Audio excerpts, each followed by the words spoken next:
আমি গেলাম মসজিদে নামাজ পড়তে। নামাজ শেষ করলাম। এরপর ইমাম হুজুর দেখি এক লোককে ডাক দিল, দিয়া বলল, ভাই, আপনি এত দ্রুত নামাজ পড়েন কিভাবে?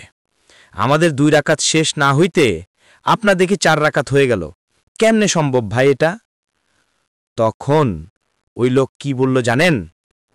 ওই লোক বলল, হুজুর, তাহলে বোধহয় আপনাদের চর্চা কম।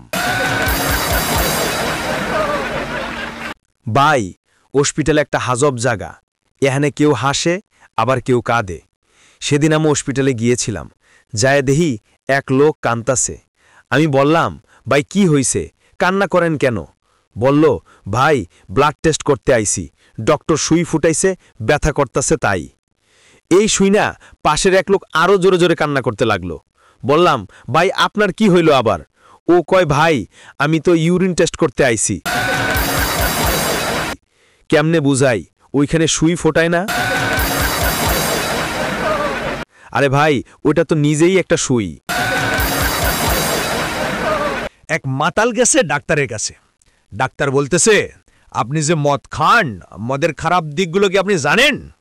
বেয়ার প্লাস পানি এটা লিভারের ক্ষতি করে, রাম প্লাস পানি এটা কিডনির ক্ষতি করে, ভদকা প্লাস পানি এটা হার্টের ক্ষতি করে, হুইস্কি প্লাস পানি এটা মস্তিষ্কের ক্ষতি করে। তাহলে কি কিছু বুঝলেন? মাতাল বলতেছি, এখন বুঝলাম সব সমস্যা তাহলে এই পানিতে।